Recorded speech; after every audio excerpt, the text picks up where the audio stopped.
और भी ज़्यादा इसके बारे में बताते रहेंगे अपने बुलेटिन्स में, लेकिन फिलहाल इस वक्त के एजेंडे की शुरुआत करते हैं। और आज इस वक्त का जो हम पहला एजेंडा ले रहे हैं वो कोलकाता रेप मर्डर केस पर जो तमाम उथल पुथल, तमाम बवाल जारी है, उससे जुड़ा हुआ ये पहला एजेंडा है।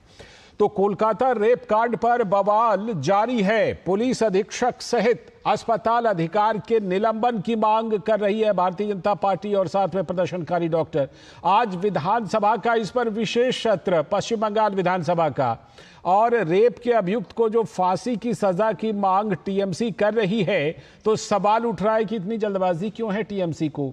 क्या छुपाना चाहती है कुछ? क्या सीबीआई जब इस घटना की जांच कर रही है तो फिर टीएमसी इस तरह इस पर इतना ज्यादा जोर क्यों दे रही है? बेटी के इंसाफ को लेकर हालांकि अपने अपने दावे हैं। कोलकाता के आरजी कर मेडिकल कॉलेज में एक लेडी डॉक्टर के साथ रेप और हत्या के मामले को लेकर धरना प्रदर्शन का सिलसिला हालांकि जारी है। आज मेडिकल स्टूडेंट्स ने पुलिस कमिश्नर के इस्तीफे को लेकर कॉलेज स्ट्रीट में प्रदर्शन का आयोजन किया है। छात्रों का आरोप है कि पुलिस अधीक्षक ने क्राइम सीन से सबूतों को मिटाने में हॉस्पिटल प्रशासन की मदद की। हॉस्पिटल और पुलिस के रवैये को लेकर कई सवाल उठ रहे हैं। बेटी के इंसाफ के लिए बंगाल में ममता सरकार से न्याय की अपेक्षा करता है पश्चिम बंगाल के लोग, लेकिन सरकार प्रदर्शन को गैर कानूनी बताने और उसे खत्म करने में पूरी ताकत लगा रही है। यह लोगों का ही दबाव है कि मुख्यमंत्री ममता बनर्जी विधानसभा में इस तरह की घटना रोकने के लिए अब कड़े कानून लाने की बात कर रही हैं। 2 दिनों के इस विशेष सत्र में एक विधेयक लाया जा रहा है जिसमें दोषियों को 10 दिनों के अंदर फांसी की सजा सुनिश्चित होगी। तो विपक्षी पार्टी बीजेपी ने इस विधेयक को पूर्ण समर्थन देने की बात कही है, लेकिन बड़ा सवाल यह भी है कि जल्दबाजी में की गई जांच से इंसाफ पर सवाल तो बना रहेगा। देश में रेप और हत्या के मामले में सख्त कानून पहले से बने हुए हैं, तो जरूरी है कि फास्ट ट्रैक कोर्ट वो काम करे, जरूरी है निष्पक्ष पुलिस जांच की। तो क्या ममता बनर्जी लोगों का भरोसा जीत पाएंगी? आरजी कर मेडिकल कॉलेज के छात्र अभी भी धरना प्रदर्शन कर रहे हैं, तो जाहिर है कि उन्हें राज्य सरकार पर भरोसा नहीं है, ऐसा लग रहा है। तो इस हालात में नया कानून लोगों के गुस्से को कितना शांत कर पाता है, ये देखना पड़ेगा कि कितना लोग इस चीज को स्वीकार करते हैं। तो हमारे संवाददाता कोलकाता से प्रसेनजीत बख्शे जुड़ रहे हैं, उनसे सीधे जुड़ते हैं। प्रसेनजीत, आपसे सीधा सवाल यही कि एक तो जो प्रदर्शन वगैरह का सिलसिला है वो तो जारी है, लेकिन मैं आपसे ये जानना चाहता हूं कि ये जो कानून लाने की बात हो रही है, एक नया विधेयक पश्चिम बंगाल विधानसभा में, क्या सबसे पहली बात कि पश्चिम बंगाल विधानसभा का ये डोमेन है? पहली बात। दूसरी बात ये कि ये 10 दिनों के अंदर फांसी, हमें अच्छी तरह याद है कोलकाता में ही वो जो धनंजय को फांसी पड़ी थी, मुझे वो केस याद है कि उसमें आगे चलकर ये बात आई थी कि शायद वो फांसी की सजा गलत हुई थी। तो इस पहलू को भी तो ध्यान में रखना पड़ेगा जब रेप और मर्डर के दोषियों को फांसी देनी होगी। तो लालचंद, पहले तो ये बता दूं कि पूरे देश में अभी 539 कैदी ऐसे हैं जिनका लाइन पे है जी।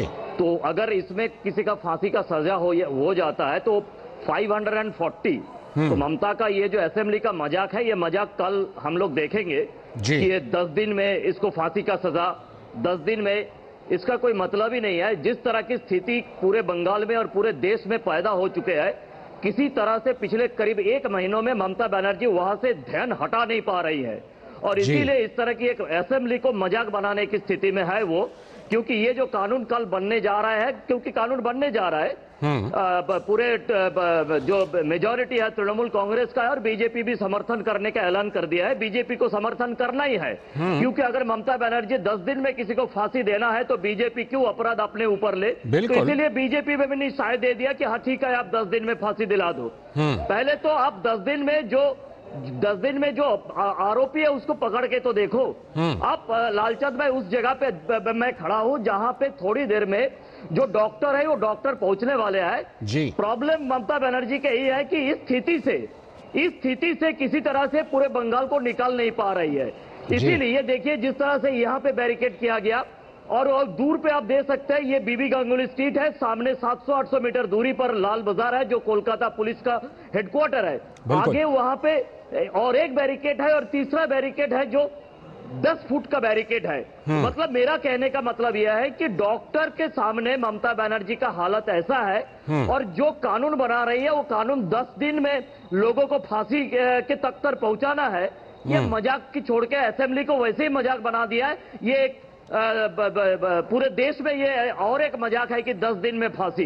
बिल्कुल बिल्कुल, ये सवाल तो उठेगा कि ये 10 दिन में फांसी का जो कानून है, क्या इस पर प्रदर्शनकारी डॉक्टरों को भरोसा है जो बेटी के लिए न्याय की मांग कर रहे हैं? तमाम लोग जो इसका विरोध कर रहे हैं उनको भरोसा है क्या? क्योंकि ये भी बात हो रही है जिसे कहते हैं ना कि कई बार गोल पोस्ट को बदलना।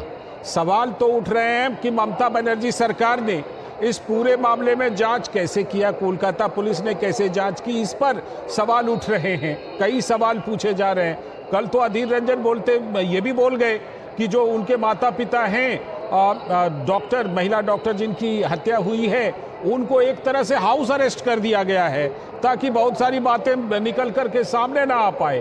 तो कहीं ऐसा तो नहीं कि ये कानून पर फोकस करके बाकी चीजों पर जो ज्यादा बातें हो रही हैं, ये एक तरह से गोल पोस्ट चेंज करने की कोशिश ममता सरकार की और टीएमसी की?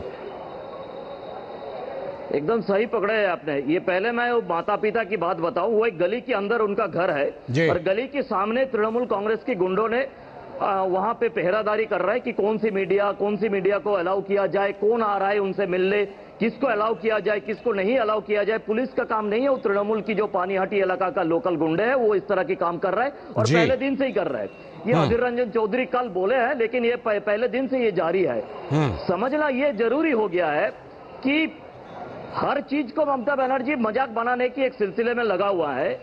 एक तो यहाँ पे जो सबूत मिटाने की बात है, एक डॉक्टर संदीप घोष की दूसरे जगह पे 4 घंटा में तबादला करने की बात है, एक विनीत गोयल को इस्तेमाल करके वहां पे सबूत मिटाने की काम है और अब असेंबली को इस्तेमाल करके 10 दिन में फांसी। मुझे लगता है कि देश की जो चीफ जस्टिस है उनको इसके बारे में सोचना चाहिए। उनको इसके बारे में पूरे ब्रह्मांड में एक कैंपेन करना चाहिए कि हमारे एक प्रदेश है जिसका नाम पश्चिम बंगाल, जिस देश में 10 दिन में लोगों को फांसी दिलाया जाता है और दिलाया जाएगा आगे से अगर ये कानून बन जाए तो। पहली बात तो ये। दूसरी बात है कि जो डॉक्टर पहुंच रहे हैं यहाँ पे, विनीत गोयल जो कमिश्नर ऑफ पुलिस कोलकाता के, उनकी रेजिग्नेशन की मांग लेकर। कारण क्या है? कारण यह है कि सबूत मिटाने की। अब डॉक्टर देखिए थोड़ा बहुत पढ़े लिखे तो वो भी है, उनको पता है कि वो लड़की का साथ क्या हुआ है, वो लड़की को क्यों, लड़की की मौत को किस तरह से उसको सुसाइड बताया गया, क्यों बताया गया।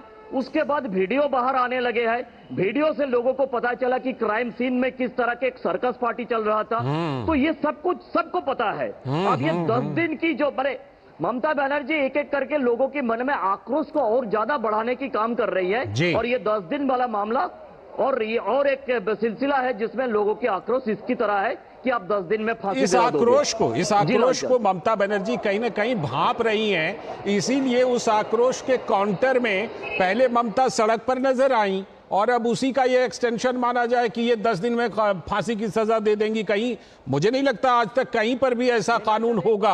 अगर कहीं पर मान लीजिए उस तरह का कानून है भी पत्थर मार करके सजा देने की तो वो बात अलग है। किसी लोकतांत्रिक देश में मुझे नहीं लगता 10 दिन में फांसी की कहीं पर कोई प्रावधान है।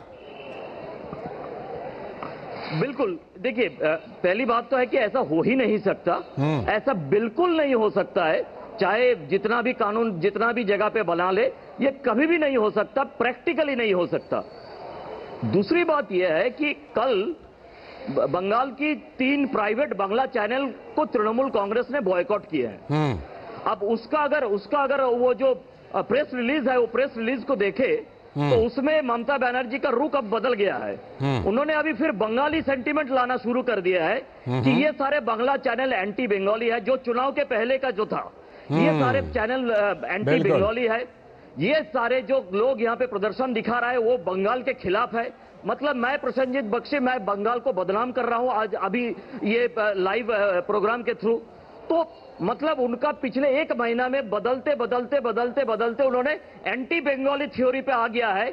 मुझे लगता है कि यहाँ पे कई सारे पुलिस जो अधिकारी है उनमें भी कई लोग हैं जो बंगाली नहीं है, लेकिन ममता बनर्जी कल की प्रेस रिलीज में वो एंटी बंगाली सेंटीमेंट को फिर लगाना शुरू कर दिया है। मुझे पता नहीं आगे जाके ये कहां तक पहुंचेगी। बिल्कुल, ये एक तरह से कहें कि बिल्कुल जो गिमिक है ना, उस गिमिक पे पूरा फोकस है, ताकि जो मुख्य मुद्दा है, मुख्य मुद्दा क्या है?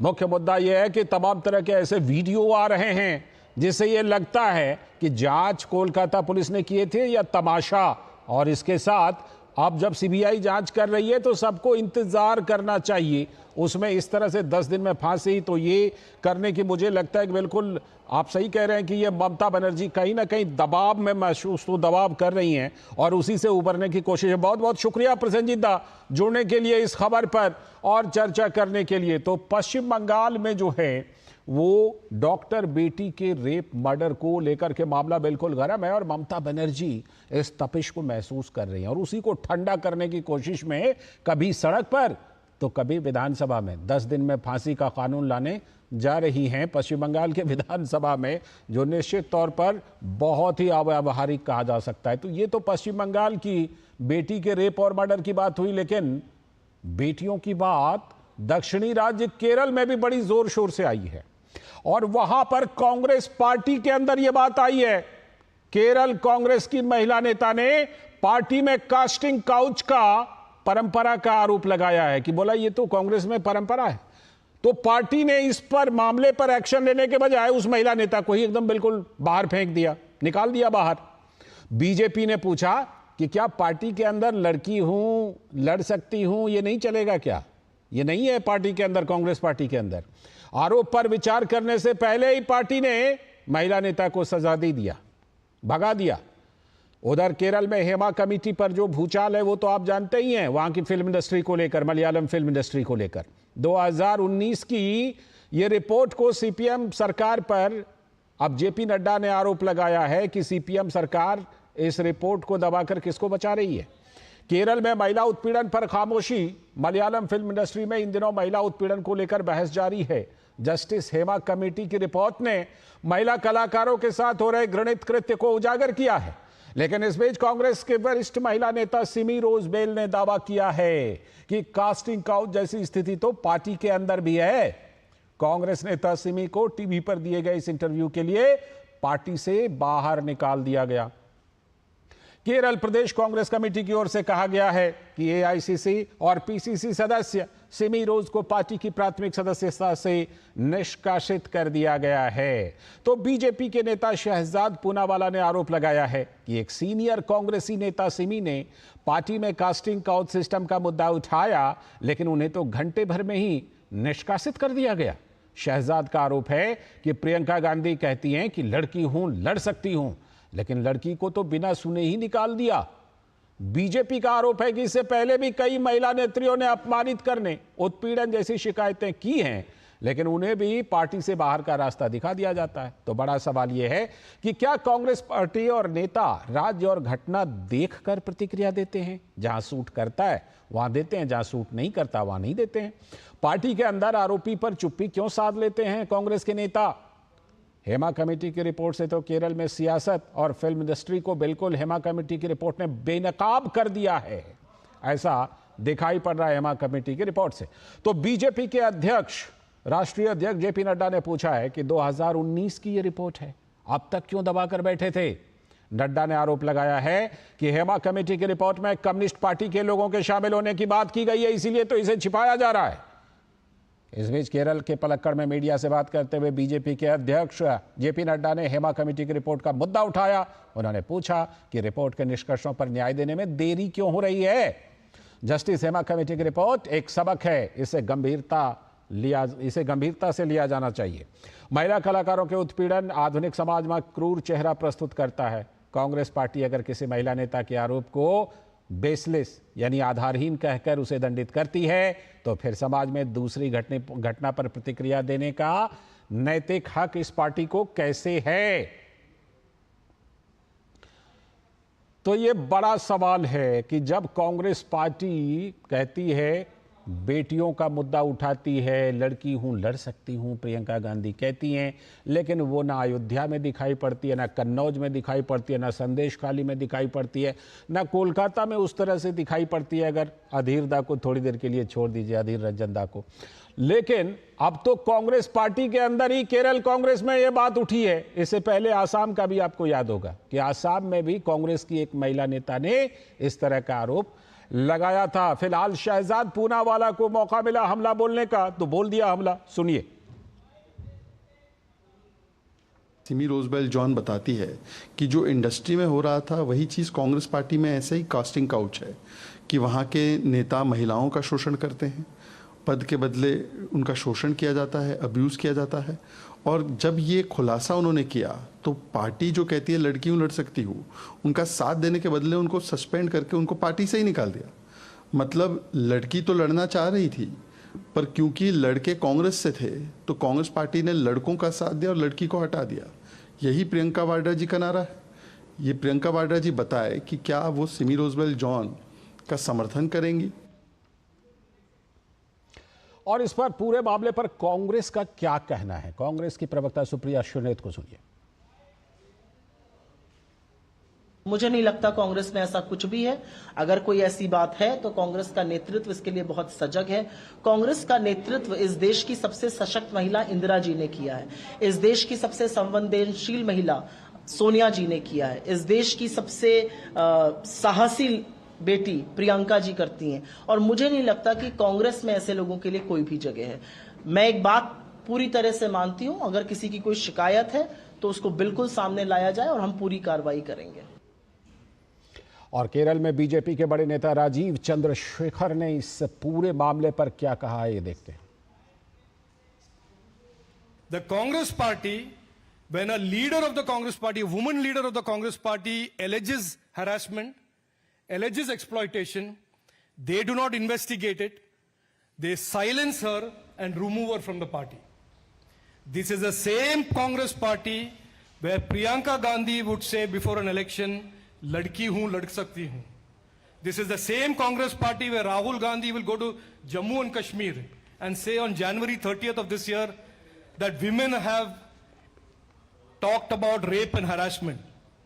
But when it comes to his own party, the Congress in Kerala, which has a huge, long list, dubious record of harassment complaints that are on record from various members of the Congress, women members of the Congress, he does nothing. तो ये सवाल Congress party के ऊपर, केरल कांग्रेस के ऊपर उठ रहे हैं और साथ में कांग्रेस पार्टी जो राष्ट्रीय है उसके ऊपर भी ये सवाल तो बनते हैं, क्योंकि ये मामला आज केरल में आया ना, पहले असम में भी ये मामला आया था और भी इस तरह के मामले आए हैं। तो कांग्रेस पार्टी सिर्फ ये कह करके नहीं बच सकती कि मुझे नहीं लगता कि इसमें ऐसा कुछ है। आपकी नेता साफ तौर पर कह रही हैं मामले पर विचार करने के बजाय सीधे उनको पार्टी की प्राथमिक सदस्यता तक से हटा दिया, बाहर फेंक दिया।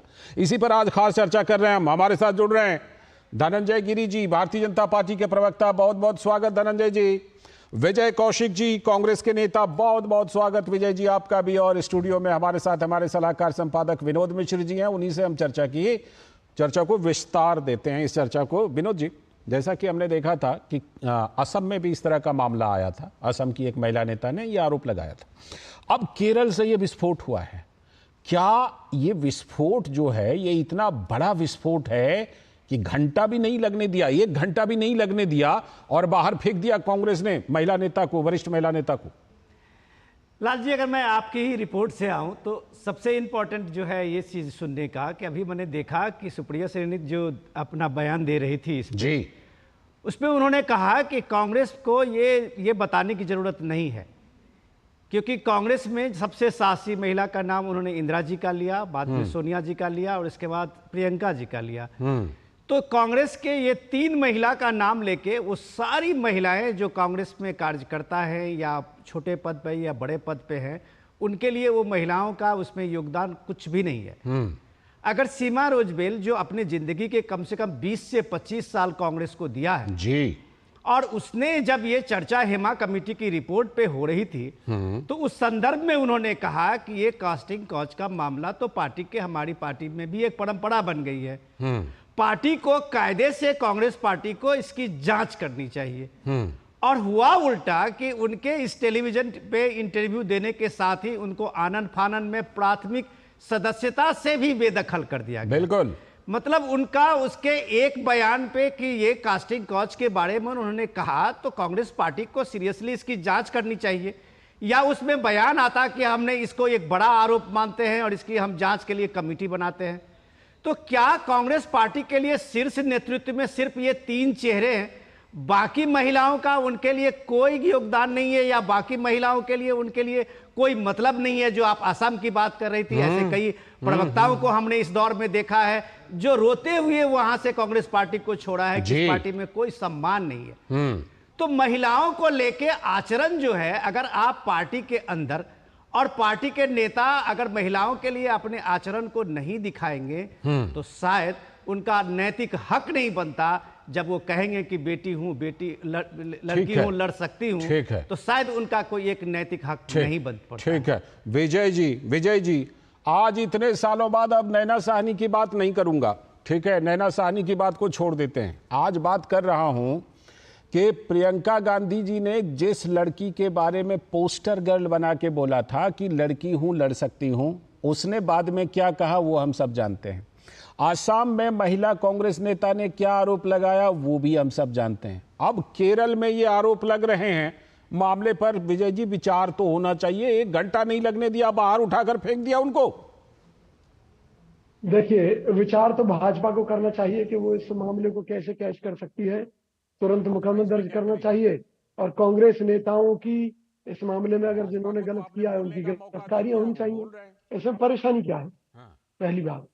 दूसरी बात, जहां तक कांग्रेस पार्टी में इन आरोपों की बात है तो मैं आपको स्पष्ट कर दूं कि केरल की जिस महिला नेत्री ने आरोप लगाया है उसने कोई इंडिविजुअल अपने मुद्दे को लेकर कोई बात नहीं उठाई है।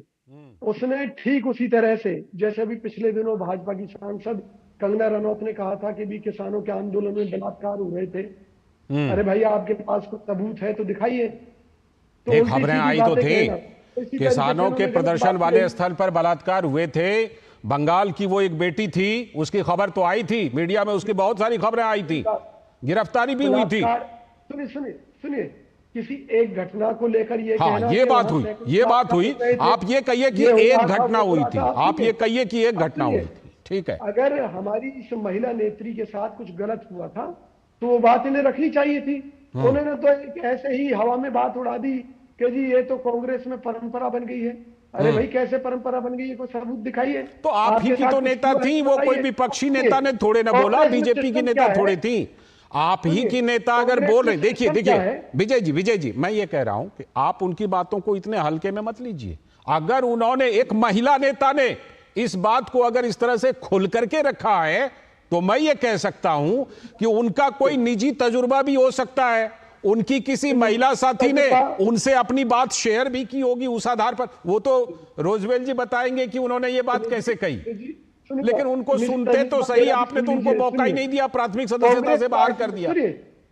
कांग्रेस पार्टी में महिलाओं के लिए बाकायदा महिला सेल बनी हुई है। अधिकांश महिलाएं, देश की अधिकांश महिलाएं उन्हीं महिला सेल्स के द्वारा कांग्रेस से जुड़ती है, ठीक है। और उसमें पद देने का अधिकार जो सिस्टम होता है वो महिला नेत्रियों के पास ही होता है। मैं आपको ये स्पष्ट कर रहा हूं, पहली बात।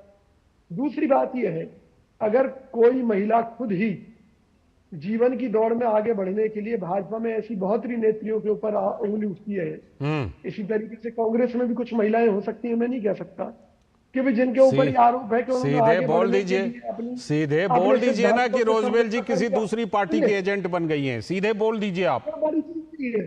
कोई बड़ी चीज नहीं है। अच्छा, ठीक है, समझ गया। मैं कह सकता हूं, जब तक कोई महिला अपने आचरण से नहीं धनंजय जी, आ रहा हूं, भाई के लाल में दम नहीं है, किसी नेता में दम नहीं है कि वो किसी महिला की तरफ गलत नजर से देख सके या उंगली उठा सके। झूठ बोल रही है सीमा रोजवेल। गलत किया है, सुनिए, असम वाली महिला नेता झूठ बोली थी। आप उसका मामला हमारे सामने लाइए, हम अपने उस नेता को दंडित करेंगे। निश्चित तौर पर ऐसे व्यक्ति को सजा मिलनी चाहिए। तो जो मिसेज रोजवेल है उन्हें बताना चाहिए। लेकिन सजा तो सीमा रोजवेल को दे दी आपने, व्यक्ति तो बाद में पता नहीं, व्यक्ति पर विचार किया नहीं, सीमा रोजवेल को सजा दे दी, उनको आपने पार्टी की प्राथमिक सदस्यता तक से हटा दिया। क्या पार्टी से हटाना सजा है? भाई पार्टी अब पुरस्कार है ये। विजय जी आप भी ना कई बार ऐसी बातें कर जाते हैं। गलत बात कही है तो उसको गलत बात का दंड मिलना चाहिए। लेकिन अगर उनके साथ गलत हुआ तो उनके लिए पुलिस है, कानून है, पूरा सिस्टम है, वो अपनी शिकायत दे कांग्रेस में, हम उस पर पूरी कार्रवाई करेंगे। पार्टी का फोरम भी तो कुछ होता है। ठीक है, लौटता हूं, उल्टे उनके ऊपर आपने कार्रवाई कर दी। धनंजय जी आप अपनी बात रख रहे थे, और दूसरी बात विजय जी शंका जाहिर कर रहे हैं कि चाहे वो आसाम हो या ये केरल में सीमा रोजवेल जी हो, आप लोग तो कहीं कुछ हवा नहीं दे रहे हैं, या इस तरह का आप लोगों का कोई खेल तो इसके पीछे नहीं है? लगा दीजिए आरोप, मैं उस पर भी पूछ लूंगा। विजय जी पूछिए, धनंजय जी पर कोई और आरोप लगाना है तो लगाइए, मैं उनसे स्पष्टीकरण लूंगा। विजय जी अपने समय में बोलिएगा, जो बोलना है आप बोल लीजिए। आ रहा हूं धनंजय जी, पूरा समय दूंगा आपको। जरा विजय जी के कुछ और आरोप ले लेता हूं आपके ऊपर। मैं कह तो रहा हूं इस देश में हिंदू मुस्लिम करना और छोड़िए, अभी हिंदू मुस्लिम और इजराइल फिलिस्तीन और आर्थिक नीति और विदेश नीति पर बाद में बात करेंगे। ठीक है धनंजय जी, हाँ ठीक है। अब विजय जी अब धनंजय जी का जवाब बोलिए। धनंजय जी बोलिए। लालचंद जी, कांग्रेस की एक महिला नेत्री ने खुद कहा कि कांग्रेस कल्चर के अंदर वल्चर है, और जब कांग्रेस कल्चर के अंदर जो वल्चर की उन्होंने चर्चा की है कि वो किस तरह के लोग हैं, कांग्रेस की कालिमा को जब सबके सामने लाया, तो इस सत्य से शर्मसार होने की जगह उसी महिला को दंडित कर दिया कांग्रेस ने। यही पूछ रहा था मैं। इसका मतलब कांग्रेस ने स्वीकार किया कि अगर ये महिला बात खोलेगी, मुंह खोलेगी, बात निकलेगी तो दूर तक जाएगी। अब आपने जैसे कहा हम लोग छोड़ देते हैं तंदूर कांड को, हम छोड़ देते हैं कांग्रेस के नेता ने, जो मंत्री ने कहा था कि पत्नी पुरानी और नई और मजा और सजा, तमाम तरह की बातें, और कांग्रेस के वो छोड़ दीजिए, एक लंबा इतिहास रहा है। और जो अभी की परिस्थितियों पर अगर देखें तो कांग्रेस के में कर्नाटक में जो इसके पहले सरकार थी, तो उसके विधानसभा के अध्यक्ष ने कहा था कि रेप को अगर आप रोक नहीं सकते तो एंजॉय करिए। जहां महिला को रेप को एंजॉय करने की सलाह जो कांग्रेस पार्टी देती हो, उस कल्चर में अगर वल्चर नहीं मिलेंगे आपको, तो क्या विशिष्ट शिक्षित लोग मिलेंगे आपको? अगर उस कल्चर से वल्चर का निकलना, कांग्रेस के कालिमा से कालिक से और लड़की उलड़ सकती हूँ, उसका तो उनको कांग्रेस के बहुत नामी गिरामी प्रवक्ता ने साफ साफ कह दिया। यहाँ लड़की का मतलब कौन है? इंदिरा गांधी है, सोनिया गांधी है, प्रियंका गांधी है, बाकी सब दरी बिछाने के काम में आएंगे, पोछा लगाने के काम में आएंगे। 5 पीढ़ियों से जो पार्टी एक परिवार की पोछ हो, उसमें राजनीतिक कार्यकर्ता किस तरह से जाएगा? कौन सा मुंह लेके जाएगा? क्या डेमोक्रेसी लोकतंत्र का इससे माहौल हो ही नहीं सकता कि एक पार्टी 5 पीढ़ियों से एक परिवार के कब्जे में, वो मोतीलाल नेहरू, पंडित नेहरू, राजीव गांधी, राहुल गांधी, सोनिया गांधी, इंदिरा गांधी, अरे भाई एक परिवार ही तो है। लड़की उलड़ सकती हूँ, यानी कि मैं वायनाड से भैया सीट छोड़ेगा तो पैनल लड़ेगी, वायनाड से लड़ सकती हूँ। बाकी महिलाओं के साथ अनाचार होगा, अत्याचार होगा, अभद्रता होगी, अशिष्टता होगी। तो विजय जी ने जो आपके ऊपर आरोप लगाया, तो कि बीजेपी इस तरह की चीजों को हवा देती है, क्या पता वो कल को बीजेपी ज्वाइन कर लें, तो इसमें आपका कोई हाथ या कुछ और तो नहीं है? कांग्रेस का कटा हाथ इस दुराचारियों के साथ ये देश की जनता को जान रही है, और महिलाओं को पता है। आप देखिए बंगाल पर इनका मुंह सिला हुआ है, बंगाल पर बोल नहीं रहे हैं। वहां सपा के अत्याचार, उसका धर्म देख लिया, अरे बाप रे, ये तो धर्म, हमारा पूरा वोट बैंक ही भाग जाएगा। अभी हिंदू मुसलमान की बात कर रहे थे, आरोपी अगर एक धर्म विशेष का है तो मुंह सिल जाएगा। इतना अनाचारी, अत्याचारी, व्यभिचारी इनके साथ कांग्रेसी कैसे खड़े हो जाते हैं? ठीक है। हाँ मैं आ रहा हूँ, अब विनोद जी पर आ रहा हूँ, उसके बाद विजय जी पर। ये बड़ा आश्चर्य की बात है। लौटता हूँ धनंजय जी, लौटता हूँ। अब मैं पहले विनोद जी के पास चलता हूँ। विनोद जी, आपने विजय जी के भी तर्क देख लिए, बोले कि भाई हो सकता है कि उनकी महत्वाकांक्षा हो, तो उन्होंने क्या किया, विजय जी की पार्टी ने उनकी महत्वाकांक्षा को भांपते हुए उनके लिए तुरंत रास्ता बिछा दिया कि चलिए प्राथमिक सदस्यता से आपको मुक्त करते हैं, अपनी महत्वाकांक्षा पूरी कर लीजिए। ये जो पूरा जो विजय जी एक तरह से नैरेटिव देने की कोशिश कर रहे हैं, मुझे ये बताइए, क्या ये मामला इतना हल्का है विनोद जी? नहीं लाल जी, हम सबसे पहले तो आपका इस मामले में हम सहमत नहीं है आपकी बात से कि ये विजय जी की राय है। ये उनकी पार्टी की राय है। हाँ बिल्कुल, जो विजय जी ने बताया है, क्योंकि पार्टी तो एक्शन ले चुकी ना। हाँ, केरल प्रदेश कांग्रेस के कई नेता ने ये बयान दिया है कि ये सिमी का जो ये बयान है, ये आरोप जो है वो निश्चित रूप से किसी पार्टी का एजेंडा है। तो यही बात विजय जी ने कहा है। हम उनके मासूमियत पे कोई ऐसा सवाल नहीं उठाते हैं। उन्होंने अपनी पार्टी की बात कही है जो बिल्कुल दुरुस्त है। अब मैं विजय जी के लिए कुछ पॉइंट देता हूं। दीजिए। विजय जी, केरल में आप और लेफ्ट की ये दोनों जो सरकारें हैं, पिछले कई सालों से आप ही दोनों हेर फेर करके सत्ता चलाते हैं। अब आपकी सरकार के समय में आप देखिए कि 2019 में जस्टिस हेमा कमेटी की ये रिपोर्ट है। 2019 की बात कह रहा हूं, गिन लीजिएगा 2024 से कितने साल हो गए। जस्टिस हेमा कमेटी रिपोर्ट ने मलयालम फिल्म इंडस्ट्री के बारे में एक रिपोर्ट दी थी कि महिला कलाकार जो आर्टिस्ट है, एक्ट्रेस जो है, उनके साथ में किस तरह से ये कास्टिंग काउच और उनका एक शारीरिक शोषण होता है फिल्म में काम करने के नाम पे और फिल्म में रोल के नाम। ठीक है। उसमें हेमा कमेटी की रिपोर्ट में यहां तक का ही बात कही गई कि जो महिलाएं उसमें आर्टिस्ट उनके हिसाब से काम नहीं करते, उनको एक तरह से फिल्म इंडस्ट्री ब्लैकआउट भी कर देता है। तो ये इतने powerful industry, Malayalam film industry के जो महिलाओं की हालत जिस तरह से वहां, खास करके वो भी महिलाएं जो आप सोच लीजिए कि हमारे लिए जो महिला आर्टिस्ट हैं वो कितने सम्मानीय होते हैं बिल्कुल लोगों के लिए, आम लोगों के लिए। उनकी हालत जो केरल में इस तरह की बातें हुई, 5 साल पहले से वो रिपोर्ट ठंडे बस्ते में डाली थी। क्या विजय जी की पार्टी ने एक बार भी कहा कि हेमा कमेटी की रिपोर्ट पे कार्रवाई क्यों नहीं हुई? क्या हेमा कमेटी की रिपोर्ट पे जो महिलाएं, पीड़ित महिलाएं थी, जो एक्ट्रेस ने उसके मीटू की बात की थी, उसको न्याय क्यों नहीं मिला? तो ये कहते हुए आपके मुंह इसलिए सिल जाते हैं कि उसमें सारे के सारे उस हमाम में नंगे दिखते हैं। ठीक है। ये बात अगर पलक्कड़ में कल राष्ट्रीय अध्यक्ष जेपी नड्डा ने वहां बात सवाल उठाया कि हेमा कमेटी की रिपोर्ट का जो निष्कर्ष है, उस निष्कर्ष में न्याय ये सीपीएम सरकार क्यों नहीं दे रही है? ठीक है। कौन कौन लोग हैं इसमें, क्या इसमें उनकी क्या भूमिका रही है, उनको सार्वजनिक क्यों नहीं किया जा रहा है? बिल्कुल। तो ये बात आपने बिल्कुल अपनी रिपोर्ट में सही कही है कि अगर इस देश में इस तरह के सफेद पोस्ट के लोगों के बीच में इस तरह के घृणित और इस तरह के जो दुर्व्यवहार और इस तरह का आप कह सकते हैं कि क्रूएल फेस बना के ये सामने में उनको लाने की जरूरत थी। बजाय अगर कांग्रेस केरल में चुप है, वहां पश्चिम बंगाल में चुप है, वहां अगर आप अयोध्या पे चुप है, आप कन्नौज पे चुप है, तो ये चुप्पी आपकी क्रेडिबिलिटी को खत्म कर देती बिल्कुल है कि ये आप बड़े रेप सवाल के मामले खड़े में, महिला के साथ जस्टिस के मामले में आपकी कोई नैतिक अधिकार नहीं है बोलने का। ठीक,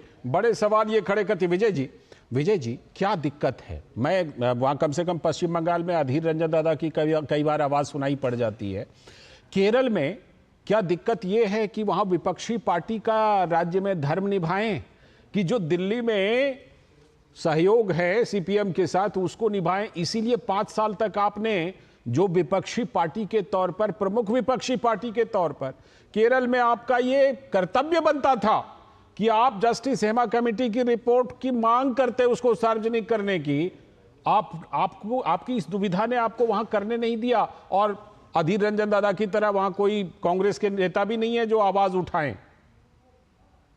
देखिए लाल सिंह जी, हम कांग्रेस पार्टी की तरफ से देश की मोदी सरकार से मांग करते हैं कि सुप्रीम कोर्ट के न्यायाधीश की अध्यक्षता में हेमा कमेटी की जो रिपोर्ट है उसको लेकर एक पूरा दल गठित किया जाए, और अगर कांग्रेस पार्टी का इसमें कोई कसूर मिलता है, तो कमी मिलती है, तो कांग्रेस पार्टी को फांसी पर चढ़ा दो, हम उस तक नहीं करेंगे। कांग्रेस पार्टी के कसूर की बात नहीं है, बात यह कि आपने वहां पर प्रमुख विपक्षी दल का धर्म और कर्तव्य नहीं निभाया केरल में।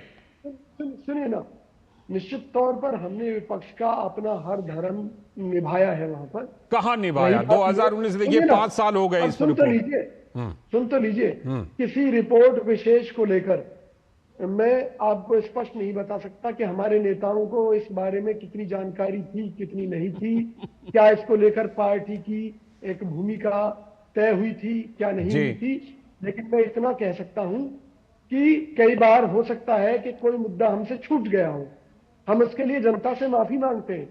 अगर भूलवश छूट गया है या छोड़ दिया, यही तो सवाल है, सवाल ही यहीं पर है। हम माफी मांगते हैं। विजय जी आपका बेहतर जवाब सुनिए, आप यहाँ वहाँ भाग रहे हैं। विनोद जी की एक टिप्पणी। आप विजय जी अब यहाँ वहाँ भाग रहे हैं, आपका जवाब तो बेहतर धनंजय जी देंगे।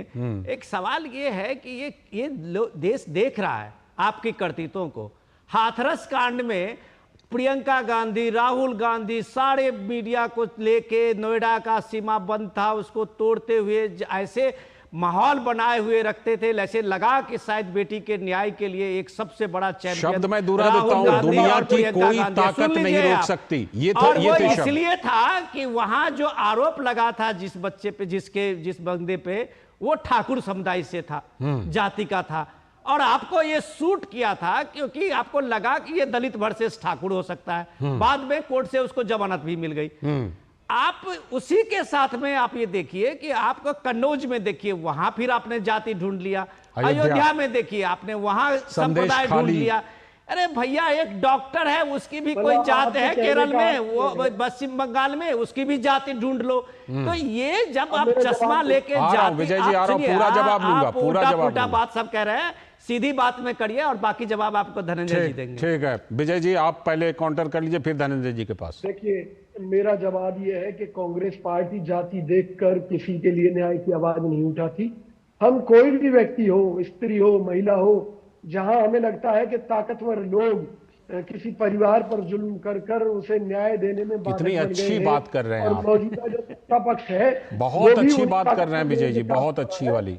तब कांग्रेस जाकर वहां खड़ी होती है। बहुत अच्छी वाली बात कर रहे हैं, बहुत अच्छी वाली। काश ये हो पाता, जैसे कि हाथरस जाने में दुनिया की कोई ताकत नहीं रोक रही थी, लेकिन संदेश खाली पर बोलने तक में राष्ट्रीय अध्यक्ष को रोक दिया गया। बोलने तक में, सवाल पूछने तक में रोक दिया था। बिल्कुल संदेश खाली पर भी हम बोले हैं। ठीक, निश्चित तौर पर आपके राष्ट्रीय अध्यक्ष मल्लिकार्जुन खड़गे जी क्या बोले हैं वो हमने कई बार दिखाया है, कई बार चलाया। ठीक है, मैं धनंजय जी के पास चलता हूं। धनंजय जी, जेपी नड्डा जो राष्ट्रीय अध्यक्ष हैं आपके, उन्होंने वहां पर बोला कि इसमें हो सकता है ये रिपोर्ट 5 साल इसलिए दबा दी गई हेमा कमेटी की, क्योंकि इसमें हो सकता है कि शायद कम्युनिस्ट के बड़े बड़े नेताओं पर आरोप हैं, सीपीएम के बड़े बड़े नेताओं पर।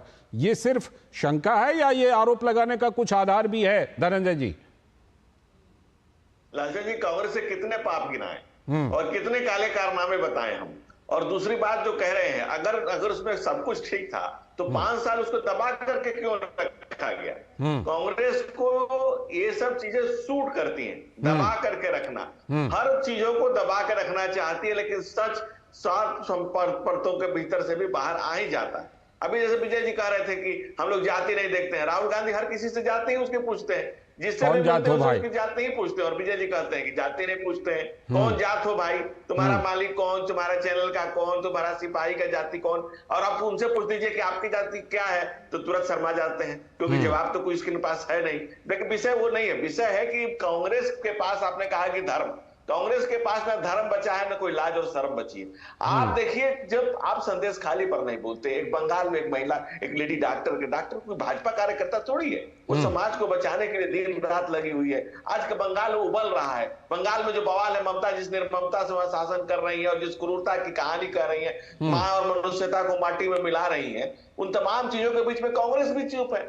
और कांग्रेस उसमें कहते हैं ना कि समझ से नहीं, पाप का भागी केवल व्याघ्र, जो तटस्थ है समय लिखेगा, उनका भी अपराध। कांग्रेस के अपराध में अधीर रंजन चौधरी थोड़ा सा देरता क्या दिखाए, उनको पार्टी ने कहा कि पद से हटो।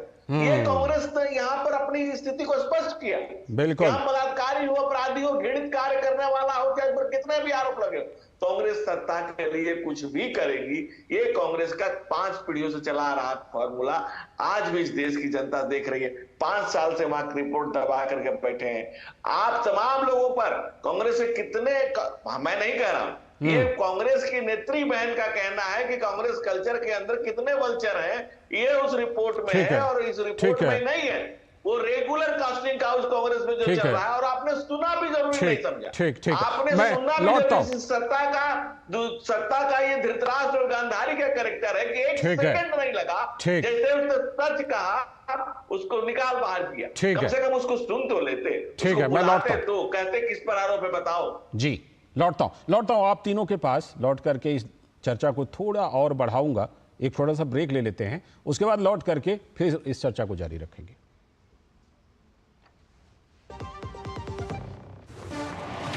तो चौथी स्टोरी पर सुरक्षा की गारंटी हर चीज में जरूरी है, चाहे वो मुश्किल स्टंट हो या अच्छी फसल। इसीलिए ले आइए IIL के ट्रैक्टर ब्रांड का शिनबार, जो देता है सुंडी और ट्रिप से सुरक्षा की गारंटी। बात जब पीढ़ियों के लिए बनने वाले घर की हो तो जिम्मेदारी बड़ी हो जाती है। गैलेंट समझता है ये जिम्मेदारी। अब डबल M रिब्स के साथ गैलेंट एडवांस TMT रीबार, निर्माण का रियल हीरो। स्वागत है ब्रेक के बाद। DD न्यूज पर आप देख रहे हैं इस वक्त, और जैसा कि ब्रेक पर जाने से पहले हम चर्चा कर रहे थे कि केरल कांग्रेस में महिला नेता ने कास्टिंग काउच वाला बम फोड़ दिया है, और कांग्रेस इतनी घबरा गई है कि 1 घंटा नहीं लगा उस महिला नेता को बाहर फेंक दिया, प्राथमिक सदस्यता तक से बाहर निकाल दिया है। विनोद जी के पास चलते हैं। विनोद जी, विजय जी तो मुझे लगता है कि वो उस मामले को तो उन्होंने डाइल्यूट किया ही। अब विजय जी कह रहे हैं कि जो केरल में हेमा कमेटी की रिपोर्ट है, क्या पता हमारे नेताओं को जानकारी थी कि नहीं थी, ऊपर से केरल को अगर ये है, विजय जी की इस बात को मान लें, तब तो और बड़ा सवाल कि आखिर कांग्रेस पार्टी के नेता किस तरह की राजनीति करते हैं कि हेमा कमेटी की रिपोर्ट के बारे में उनको जानकारी नहीं। कम से कम अगर मान लीजिए राष्ट्रीय स्तर पर ना हो, केरल कांग्रेस के नेताओं को तो जानकारी रहनी चाहिए। वहां पर तो वो सत्ताधारी पार्टी भी रही है, बदल बदल करके। ये बात अलग है, पिछले 2 बार से वहां पर LDF है। लाल जी, मैं विजय जी की बात से थोड़ा सा इसमें सहमत तो हो सकता हूं, क्योंकि केरल में जो उच्च शीर्षस्थ नेता हैं, उनका अगर आप देखिए तो उनका देश में अपना एक नाम है, उनकी एक छवि है। AK एंटनी जैसे भी नेता हैं केरल से, तो जाहिर सी बात है कि ऐसे नेता को आप इस तरह से कह नहीं सकते हैं कि वो नेता ने कभी कास्टिंग काउच जैसे इस तरह के घृणित जो परंपरा होगी या कल्चर होगी उसको कभी बर्दाश्त किया होगा जी। लेकिन वो दौर उनका अब नहीं है। अब जो दौड़ है, उस दौड़ की बात वो कर रही हैं। तो सिमी जोरबेल जो बात कह रही है, उसकी बात को कांग्रेस को बड़ी गंभीरता से समझनी चाहिए। अभी प्रियंका गांधी वायनाड में चुनाव लड़ने जा रही हैं, तो जाहिर सी बात है कि ये पूरा का पूरा जो इलेक्शन वहां पे मैनेजमेंट है या वो इलेक्शन में जो लगे लोग हैं, ये अभी जो आपको अखबार की जो कतरन और जो सिमी का जो फोटो दिखाया गया है, उसमें उनके साथ में आप ये देखिए कि वो कई जो बड़े शीर्ष नेता हैं उनके साथ वो हमेशा बैठती उठती रही है। जी जी। तो आप ये सवाल है कि जब उतने बड़े नेताओं के साथ उनका संपर्क है, जाहिर से उनका कद है कांग्रेस पार्टी के उस प्रदेश कांग्रेस में, ठीक है, उनके सिर्फ इस बात को कहने से कि ये कल्चर जो कास्टिंग काउच का है वो कांग्रेस में एक कल्चर बनते जा रहा है, उनकी बात पे अगर आपने गौर इसलिए नहीं किया क्योंकि आपको अभी जो चुनाव है प्रियंका गांधी का वायनाड में उनको खड़ा करना है, तो कांग्रेस पार्टी में किसी तरह से कॉन्फ्लिक्ट नहीं चाहती है पार्टी, कोई रिस्क लेना नहीं चाहती है। तो आपने सबसे पहले जो सॉफ्ट टारगेट था वो सिमी को आपने उठा के बाहर फेंक दिया। तो इससे जो नुकसान है कि आने वाला जेनरेशन अगर उसमें कांग्रेस पार्टी में आने के लिए भी सोचेगा तो 4 बार सोचेगा, क्योंकि सिमी का वो बयान भी उसके सामने में होगा, जाए कि ना जाए, और कहीं गए तो इसी तरह निकाल ना दिए। तो कांग्रेस पार्टी को ये बात समझनी चाहिए कि आप ये नया जेनरेशन है, सोशल मीडिया पे आपके सारे नेता इतना एक्टिव हैं, अगर सिमी की बात की अगर पड़ताल नहीं हुई तो मुझे लगता है कि आने वाले जनरेशन में कोई महिलाएं आते समय में बड़ा सवाल उसके सामने में एक बात जरूर रहेगा प्रश्न मार्क कि इस पार्टी में जाए या ना जाए। बड़ा सवाल है, और सवाल तो यहाँ विजय जी आप ही के पास मैं आ ही रहा हूँ कि बल्कि ये बड़ा सवाल तो ये भी है कि वायनाड से जब प्रियंका गांधी अभी लड़ने जाएंगी, जो कि नाम उनका फाइनल हो ही गया है कि वही लड़ेंगी, वहां क्या जवाब देंगी ये सिमी रोजवाल वाले मामले पर, हेमा कमेटी की रिपोर्ट पर? कुछ बोलना तो पड़ेगा प्रियंका गांधी वाड्रा जी को। आपकी आवाज चली गई, जरा अनम्यूट कीजिए। जी जी हाँ आप बोलिए। कांग्रेस पार्टी की तरफ से आपको जवाब दे रहा हूं मैं कि सांच को आंच नहीं होती। एक बार एक होटल मालिक ने मुझे बताया कि उसके होटल के बारे में झूठी खबर छप गई किसी अखबार में, उसके बाद में भी लोग उनके पास ज्यादा तादाद में आए ये देखने के लिए कि यहाँ पर ये गलत काम होता है या नहीं, तो उसे कष्ट बढ़ ज्यादा मिले। तो कांग्रेस के बारे में जितने झूठ भाजपा फैलवाएगी किसी न किसी माध्यम से, तो उतना ही प्रचार कांग्रेस का होगा। लोग कांग्रेस में आकर, युवा आकर देखना जरूर चाहेंगे कि आखिर कांग्रेस की संस्कृति क्या है, परंपराएं क्या है। ठीक है। और हमें अभी सीमा रोजबेल जी का अभी तक तो बीजेपी से कोई कनेक्शन आया नहीं सामने, पता नहीं आगे आ जाए। कितने उदाहरण दे दूं, आप ये देखिए कितने ही जो कांग्रेस में प्रवक्ता थे, ठीक है, दिन रात राहुल गांधी जी की स्तुति करते थे, कांग्रेस के अन्य नेताओं की करते थे, आज वो बीजेपी के प्रवक्ता बन गए। ये बात तो सही है, आपके कई बड़े लोग उधर शिफ्ट हो गए, लेकिन सबने कहा कि क्योंकि राम मंदिर पर कांग्रेस ने ऐसा रुख ले लिया कि हमें जाना पड़ा। लेकिन हर नेता ने बीजेपी में जाने से पहले कांग्रेस के ऊपर आरोप लगाकर छोड़ा। अरे भाई, तो कारण तो बताएंगे कि क्यों जा रहे हैं, कारण बताएंगे ना वो। ठीक है, ठीक है, ठीक है। बीजेपी की पॉलिसी है, ठीक है, पहले आप कांग्रेस को अब इसमें बीजेपी क्या करेगी? अपने घर को ठीक रखिए, अपने घर को ठीक रखिए विजय जी। ठीक है, हमारी हरियाणा में एक नेत्री है किरण चौधरी, उनसे पहले कांग्रेस को बदनाम करवाया और फिर अब देखो राज्यसभा दे दी बीजेपी। उनसे बदनाम, उनके मुंह में शब्द थोड़े डाले होंगे उन्होंने, जो बोला, चाहे अशोक चौहान हो कि किरण चौधरी हो, आपके नेता जब उधर जा रहे हैं तो वो ले रहे हैं। ठीक है, हालांकि धनंजय जी, ठीक ठीक ठीक, धनंजय जी, केरल में कांग्रेस ने तो वो भूमिका नहीं निभाई जो निभानी चाहिए थी, हेमा कमेटी की रिपोर्ट से लेकर के तमाम चीजों पर। अब केरल में ये वाली भूमिका आपकी पार्टी निभाने के लिए तैयार है क्या? क्योंकि इधर ताकत तो बढ़ी है केरल में बीजेपी की।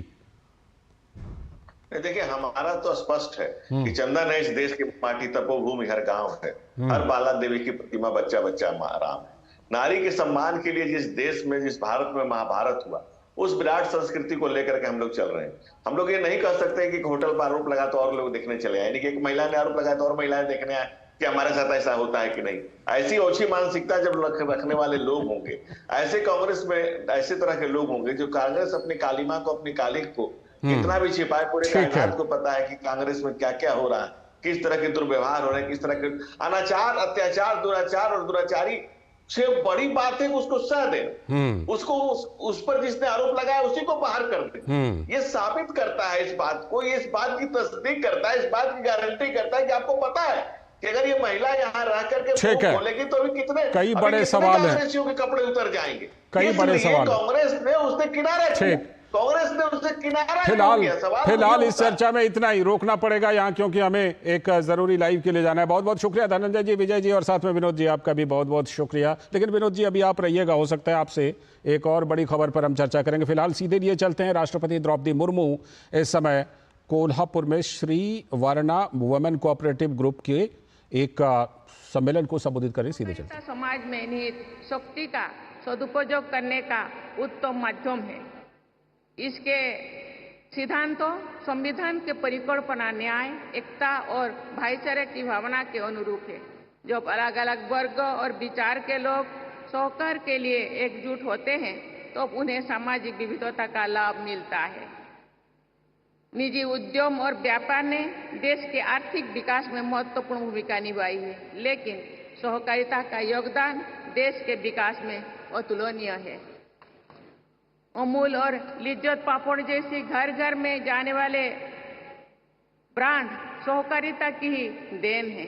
मॉडर्न मैनेजमेंट में भी सहकारिता को महत्व दिया जाता है, क्योंकि किसी भी संस्था या समाज को सुचारू रूप से कार्य करने के लिए जिसकी जरूरत है वो सहकारिता से निहित है। आज इस वारणा घाटी में जो विकास हुआ है उसके मूल में सहकारिता ही है। आज भारत विश्व का सबसे बड़ा दूध उत्पादन देश है।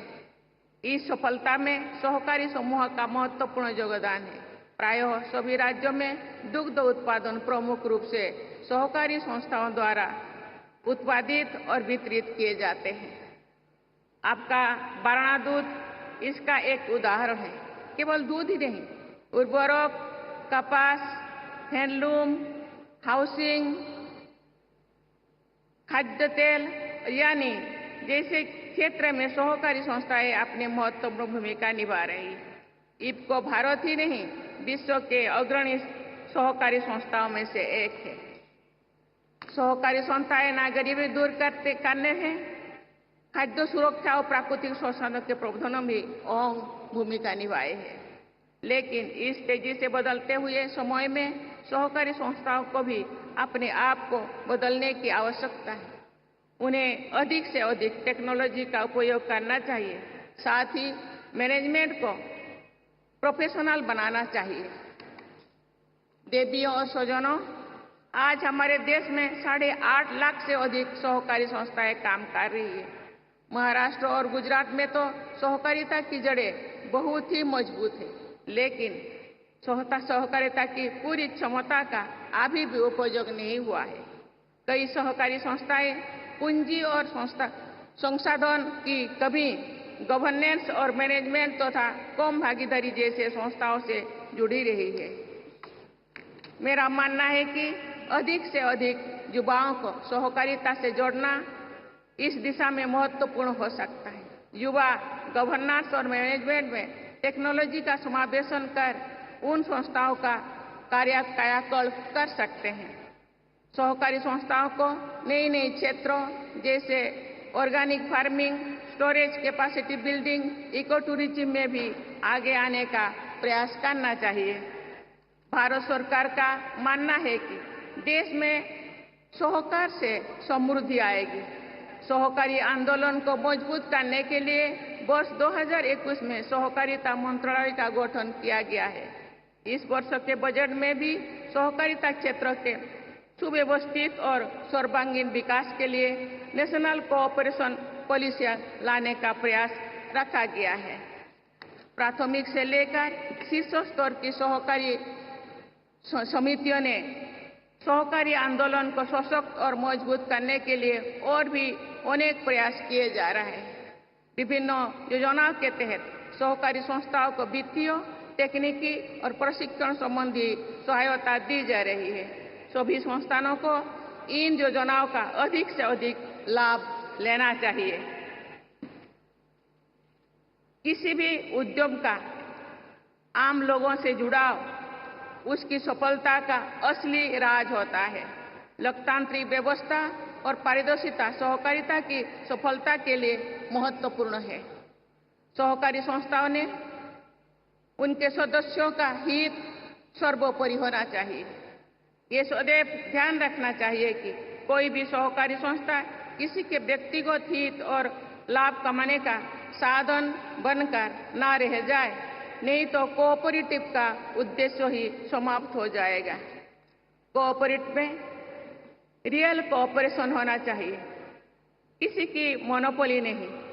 गांधी जी का मानना था कि हम सहकारिता आंदोलन की सफलता को सहकारी समितियों की संस्था से नहीं, बल्कि सहकारी समितियों की नैतिक स्थिति से मापेंगे। मुझे खुशी है कि वाराणा समूह अपने हितधारकों के न केवल आर्थिक बल्कि शिक्षा और चिकित्सा की जरूरतों को भी पूरा कर रहे हैं। ये सीधा प्रसारण आप महाराष्ट्र के कोल्हापुर से देख रहे थे। राष्ट्रपति द्रौपदी मुर्मू इन दिनों महाराष्ट्र के दौरे पर हैं, तो वहां पर एक कार्यक्रम में वो संबोधित कर रही थी। और अब बात करेंगे इस वक्त में कि आरएसएस की जो बैठक चल रही है पलक्कड़ में, वहां से बड़ी खबर आई है। और इन दिनों जाति गणना की बड़ी चर्चा है, तो जाति गणना पर आरएसएस की राय आई है। राष्ट्रीय स्वयंसेवक संघ ने जाति गणना पर छिड़ी सियासी चर्चा के बीच ये आगाह किया है कि ये एक संवेदनशील मुद्दा है और इसके दुष्प्रभाव भी हो सकते हैं। जाति आधारित जनगणना का इस्तेमाल चुनाव प्रचार और चुनावी उद्देश्यों के लिए नहीं किया जाना चाहिए, लेकिन कल्याणकारी उद्देश्यों को लेकर सरकार जाति गणना करा सकती है, ये संघ की राय है। दलित समुदायों के बीच कल्याणकारी उद्देश्यों के लिए गणना करने का अधिकार सरकार को है। आरएसएस के अखिल भारतीय प्रचार प्रमुख सुनील आंबेडकर ने कहा कि हमारे समाज में जातिगत प्रतिक्रियाएं संवेदनशील मुद्दा बन जाती हैं। जातिगत गणना का राजनीतिकरण गलत है। राष्ट्र सर्वप्रथम के संकल्पित संघ जातीय भेदभाव को पूर्णतः अस्वीकार करता है। समता मूलक समाज और जाति विहीन व्यवस्था संघ का आदर्श है। लेकिन पिछले कुछ महीनों से कांग्रेस पार्टी और उनके सहयोगी दल हिंदुत्व की काट में जाति उन्माद का बहाना ढूंढ रहे हैं। राहुल गांधी आबादी और हक की मांग करते हुए जाति गणना को अपना लाइफ टाइम मिशन मानते हैं। यही वजह है कि राहुल गांधी मिस इंडिया में भी जाति ढूंढ लेते हैं और भारत सरकार के सेक्रेटरी में भी जाति ढूंढ लेते हैं। लेकिन बड़ा सवाल यह है कि कर्नाटक में जाति गणना के 5 साल से ज्यादा तो हो गए, राहुल गांधी उसको सार्वजनिक कराकर आबादी और हक क्यों नहीं लागू करते? राहुल तेलंगाना और हिमाचल में अपने मन मुताबिक आबादी और हक का मिशन क्यों नहीं पूरा करते हैं? लेकिन उन्हें ये मांग बीजेपी से करनी है। क्योंकि उन्हें हिंदुत्व हिंसक दिखता है। उन्हें अपनी मोहब्बत की दुकान में एकजुट मुस्लिम चाहिए और जाति में बटे हुए हिंदू जो उनकी राजनीति को सूट करते हैं। तो आरएसएस के अखिल भारतीय प्रचार प्रमुख सुनील आंबेडकर ने क्या कुछ कहा, आइए सुनते हैं। As RSS think, yes, definitely for all welfare activities, particularly addressing to the particular community or caste which is lagging behind, and so which is the special attention is needed to some communities and caste. So for that, if sometimes government needs the numbers, it is a very well practiced. So government needs the numbers, it takes. Earlier also it has taken, so it can take it, no problem. But it should be only to address the welfare of those communities and caste. It should not be used as a political tool for electioneering. And so we put the caution line for everyone. तो जो बात सुनील आंबेडकर जी कह रहे हैं उससे ये लगता तो है कि चर्चा हुई है इस पर। हमारे सीधे जुड़ते हैं हमारे संवाददाता निशांत राय से इस खबर पर। निशांत, ये बात तो बिल्कुल साफ है और मुझे लगता है कि उन्होंने ये साफ की भी होगी कि ये इस पर लगता है व्यापक चर्चा हुई है, क्योंकि इन दिनों जाहिर सी बात है कि राहुल गांधी और कई विपक्षी नेता इसको बड़ा मुद्दा बनाकर उछाल रहे हैं। तो संघ की इस बैठक में लगता है व्यापक चर्चा हुई है इस पर। देखिए, बिल्कुल आरएसएस की बैठक में इस पर चर्चा हुई है और जैसा कि अखिल भारतीय प्रचार प्रमुख सुनील आंबेडकर जी को अभी हम सुन रहे थे, उनका क्लियर कहना है कि जातियों को, खासकर जो पिछड़े और वंचित समाज हैं, उनको लाभ मिलने के लिए अगर जातीय जनगणना सरकार अपने डेटा के रूप में इस्तेमाल करना चाहती है तो बेहतर है, ताकि उनको लाभ दिया जा सके। लेकिन जिस तरीके से राजनीतिकरण किया जा रहा है जातीय जनगणना का, वो उचित नहीं है और विपक्षी दल जिस तरीके से समाज में विद्वेष फैलाने की कोशिश कर रहे हैं वो उचित नहीं है। कुल मिलाकर कहा जा सकता है कि आरएसएस ने इस पर अपनी राय स्पष्ट कर दी है और आरएसएस का जो राय है वो नजर आ रही है कि समाज में वंचित वर्गों के उत्थान के लिए अगर सरकार को डेटा चाहिए तो इसमें कुछ गलत नहीं है, लेकिन इसका अगर राजनीतिकरण किया जाएगा और इसको इलेक्शन के लिए एक टूल बनाया जाएगा तो वो उचित नहीं है। मैं लौटता विनोद जी जो निशांत अभी कह रहे थे कि संघ ने अपनी राय प्रकट कर दी है, लेकिन मुझे लगता है कि इसमें बहुत बड़ा एक राजनीतिक पैगाम छुपा हुआ है कि संघ इस मुद्दे पर लेकर के संघ क्या सोच रहा है, आगे क्या योजनाएं हैं। संघ परिवार की बात कर रहा हूं। देखिए, मैं जितना समझ पा रहा हूं आज के इस जो पलक्कड़ के जो संघ की अपनी बैठक थी उसमें जो बात हुई है, संघ ये जाति के लिए सबसे ज़्यादा जो संघ का ये मत रहा है वो समतामूलक और जाति विहीन समाज की व्यवस्था की बात संघ करता रहा है। संघ के सामने में जाति का तो कोई मसला है ही नहीं। इम्पॉर्टेंट ये है कि उन्होंने एक तरीके से एक मैसेज दिया है सत्तासीनों को और जो दूसरे लोग हैं सत्ता में आने के लिए जिनकी तरफ है और जाति गणना के लिए जो एक बड़ा एजेंडा लेके घूम रहे हैं कि ये आप जिस तरह से एक विभाजनकारी जो जिस तरह की बातें आप कर रहे हैं जाति गणना को लेके, उसमें ये मत शंका है कि कल्याणकारी योजनाओं को लेके जो जातियों की गणना होती है, खास करके दलित समुदायों के आवासीय उसकी योजनाओं को लेके, तो ये सरकार का अपना अधिकार है जी, कि सरकार का अधिकार होता है कि उन जो पिछड़े में दलितों के बीच में जो आपको कल्याणकारी योजना अगर आप जा रहे हैं लेके, तो उनके पास उसका डेटा आपके पास होनी चाहिए। लेकिन संघ इस बात के लिए कतई इसमें ये नहीं होगा कि आप इस सियासत में पूरे एक हिंदुस्तान की जो अपनी एक छवि है और राष्ट्र की जो अपनी एकता और प्रभुता की बात होती है उसको तार-तार करने के लिए आप जातीय विद्वेष करें। इस दोनों को समझने की बात है और इस दोनों में फर्क है।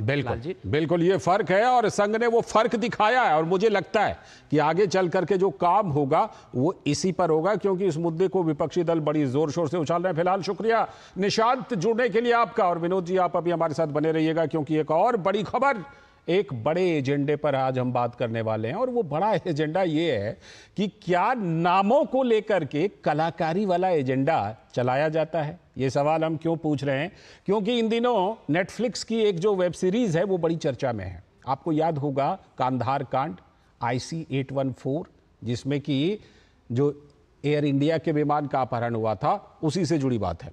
IC-814 जो सिनेमा है उसमें हाईजैकर्स के नाम इब्राहिम, शाहिद, अहमद, जहूर ये सब थे, लेकिन नाम को बदल दिया गया और ये जो सीरीज बनाई गई उसमें हिंदू नाम भोले, शंकर ये सब रख दिया गया। तो नेटफ्लिक्स के सीरीज के बाइकआउट की मांग उठ गई है। फिल्म डायरेक्टर ने कहा कि आतंकियों के यही कोड नेम थे। तो सरकार ने भी, अब केंद्र सरकार ने जवाब मांगा है। IC-814 सीरीज पर विवाद बढ़ गया है। सूचना और प्रसारण मंत्रालय ने नेटफ्लिक्स कंटेंट हेड को समन भेजा और जवाब मांगा। OTT web series IT-814 the Kandahar hijack को लेकर विवाद गहराने के बाद सरकार एक्शन मोड में आ गई है। सूचना और प्रसारण मंत्रालय ने नेटफ्लिक्स की कंटेंट हेड मोनिका शेरगिल को तलब किया। यह वेब सीरीज 29 अगस्त को नेटफ्लिक्स पर रिलीज हुई थी, जिसकी कहानी कंधार विमान हाईजैक पर आधारित है। इसमें हिंदू नामों के प्रयोग को लेकर सारा विवाद खड़ा हुआ है। तो इस मामले को लेकर भाजपा के नेता राजीव चंद्रशेखर ने क्या कुछ कहा, आइए देखते हैं पहले। No, look, I think there is nobody. I vividly remember IC-814. I was very aware of that accident and very involved in following that. Every man and woman in India and indeed in South Asia knows that that hijack of IC-814 from Kathmandu was committed. That act was committed by Pakistan's ISI-backed terrorists. Now, nobody thinks that there were some people from India who did the hijacking. So how the people have Hindu names in that movie, I don't know. But I'm very, very happy that the INV Ministry and the Government of India has taken cognizance of this and has summoned Netflix. हमारे सलाहकार संपादक विनोद जी जुड़े। विनोद जी, ये नाम को लेकर जो कलाकारी वाला एजेंडा है, ये कोई पहली बात नहीं है। इसके पहले भी ऐसा हुआ है, लेकिन जरा डिकोड कीजिए उस मानसिकता को, जो मानसिकता इस तरह का एजेंडा चलाती है। लाल जी, ये दुखद पहलू है। ये जो इकोसिस्टम की बात अगर आप कहें कि इकोसिस्टम की बात देखिए कि काठमांडू से जो प्लेन का IC-814 का हाईजैक हुआ और कैसे वो विमान पहुंचा, कंधार पहुंचा, उसकी जो दुखद कहानी है, हम आप जैसे लोग जो है उस घटना को कवर करते रहे। जी जी। और हमने देखा है उस दुखद पहलू को। सारा देश स्तब्ध था। सारा देश उस प्लेन में बैठे हुए 200-250 यात्रियों के एक एक क्षण के लिए दुआएं मांग रहा था। उस घटना को लेके एक फिल्म बनती है जिसको ऐतिहासिक कहा जाता है और उसमें उस टेररिस्ट का नाम भोले रखा जाता है, शंकर रखा जाता है, गुड्डू रखा जाता है। लेकिन उनका जो तर्क है कि यही था निकनेम उनका, तो फिर इस पर क्या कहा जाए? नहीं, सीधे सीधी बात यह है कि आपने 6/11 का देखा होगा, मुंबई का कांड का। उसमें भी कलेवा अगर हाथ में कसाब का था तो आपने उसको भी इकोसिस्टम ने कभी हिंदू ठहराने की कोशिश की थी।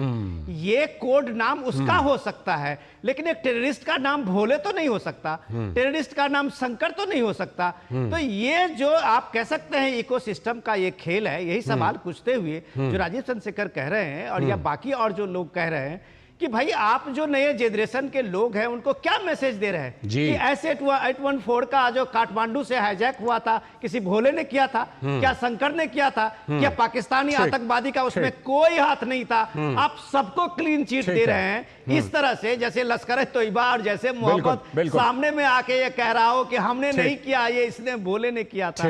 ये मजाक जो है, एजेंडा है, ये मजाक है। इस फिल्म को एक तरह से आप मजाक कहें तो लोगों ने इसलिए इस मजाक को बाइकआउट किया। और ये जो मजाक है, ये एजेंडा है ना विनोद जी, इस पर हम लोग जो है आगे चल करके ऐसे मजाक, ऐसे एजेंडा को एक्सपोज तो करते ही रहेंगे। फिलहाल आपका बहुत बहुत शुक्रिया। आज समय की कमी है, फिर कभी इस पर बात करेंगे। और इसी के साथ आज के इस वक्त में इतना ही। नमस्कार।